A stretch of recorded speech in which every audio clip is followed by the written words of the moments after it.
My gosh, what did I get myself into? What's up, everyone? We are back, and man, it is time to rip into this RZR.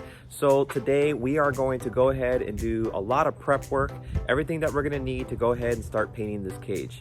So I've got this thing prepped. It's outside. It's a beautiful day today. I wanted to work in the sun, so I pulled everything out of the garage. I got my toolbox ready to rock and roll, and here's what we're gonna have to do in order to get this thing staged up. Now, as I said before, this is not a very hard task, but it is a little bit cumbersome. You will have to take off a lot of your panels in order to do this right.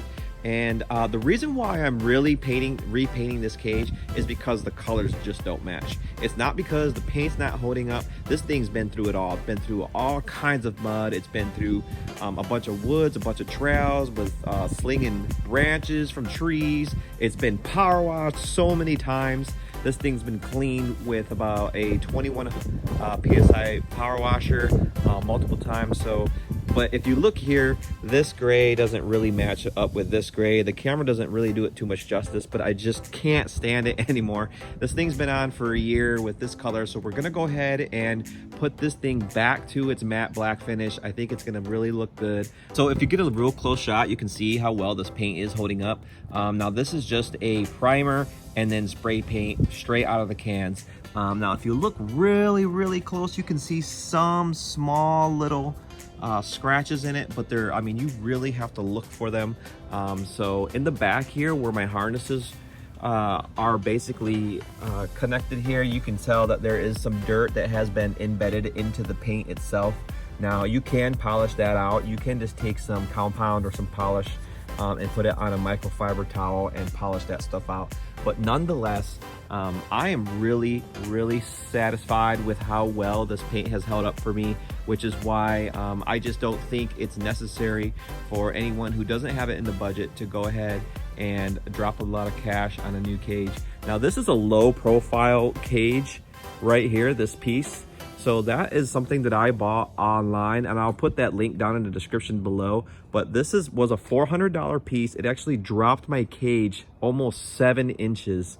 So believe it or not, the front part of my cage is all stock. So this is all stock. And then I bought a new rear frame part, and it basically just dropped the whole thing down. We do have a whole video on how we did that and the changes that it made, and it was impressive. So go ahead and check that out. I think you'll really like it. So here's what we're gonna have to do, okay? We're gonna have to pull this panel out in order for you to get down to this bar a little bit better, which means you're gonna have to pull off this center part right here, which is really easy. It's 2 screws up in that area, and then this thing pulls forward. We're also gonna have to go ahead and remove these doors. So the doors are gonna have to come out. We're gonna pull the seats out. That's really easy though. The stereo is gonna come off. We're gonna have to take this hood off as well. And then this rear panel is also gonna come off, because we're gonna have to, also this plate right here, we're gonna have to remove this so that way we can see this entire bar and then the door latch here. So there's quite a bit of things that we're gonna have to take off. I'm not gonna go ahead and just kind of walk you through all that. You'll be able to figure that out on your own. So let's just do a time lapse and get that started right now.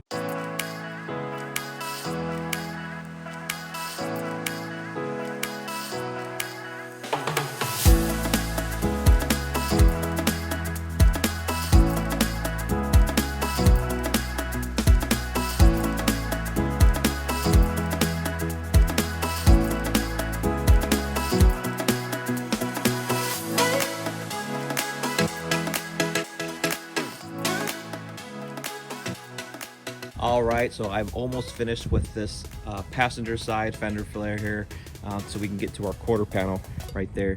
But moving over to the side, you're gonna have to take off some more screws, obviously.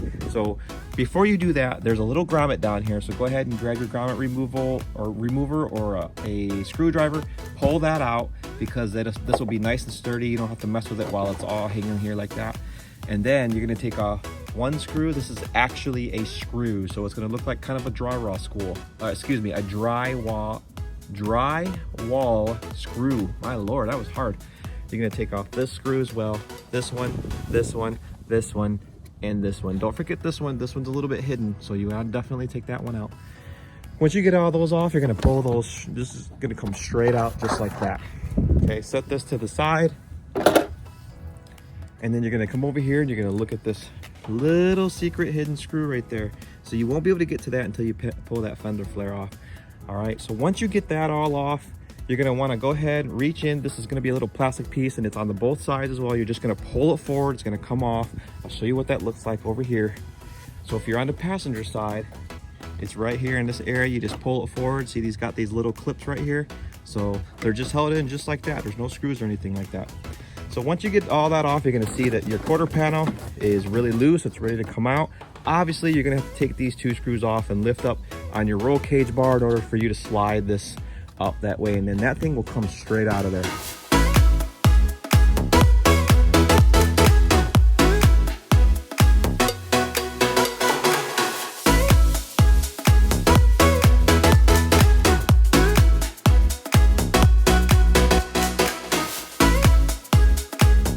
Gosh, what did I get myself into?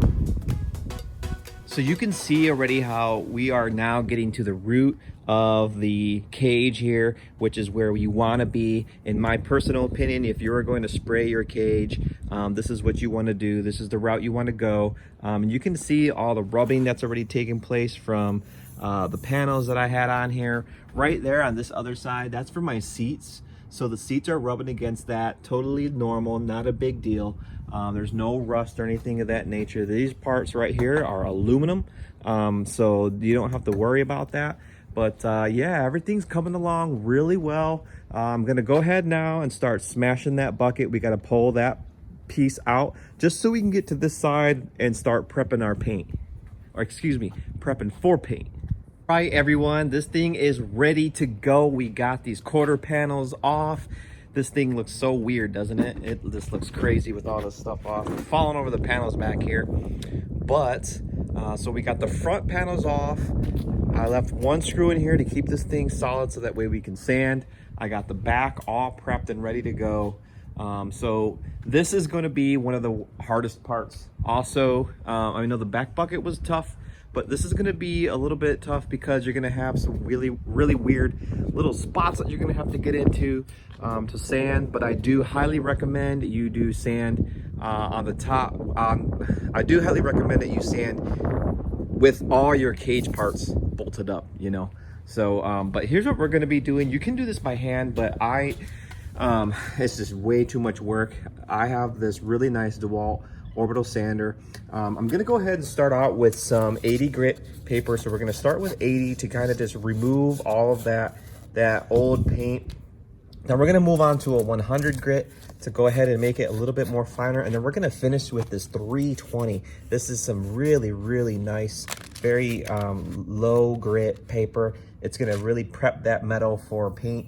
And then I got all these other things too, just to kind of get into those weird spots, like I said, to kind of rough it up. You don't have to really worry too much about those little spots in between. And here's what I'm kind of talking about right here, like up in this area. You know, we're really not going to be able to get too much in there. So just these little weird, strange spots. But we're going to go ahead and start sanding this thing on. Excuse me, we're going to go ahead and start sanding this thing. I have sanded indoors before. It's a train wreck. Everything gets everywhere. You have sand dust, paint dust all over the place. So this time I'm gonna go ahead and close my door so I don't get any of that stuff inside anymore. And then I'm going to start sanding outside. So let's go ahead and get to it.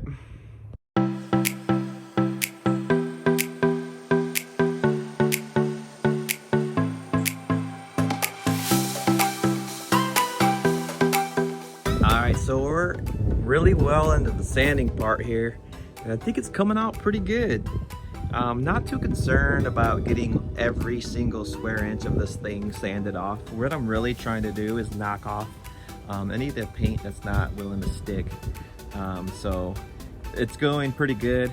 There are just a couple small little spots I'm gonna go over with the smaller little, kind of like the sponge sander right there. I don't know what that's called, but it's just like a Scotch Brite thing that will just kind of make that really rough so that way the new paint will stick, specifically the primer. But everything seems to be going really well. The sander's doing good. The sandpaper's holding up pretty good. The sand out here is just pretty crazy. All the particles are all over the place, and it doesn't help with all the pollen that's also in the air. Man, the pollen out here is out of control. But we're gonna go ahead and keep doing this, and we'll probably be wrapping this up with the prep. And yeah, so let's continue and finish this girl up.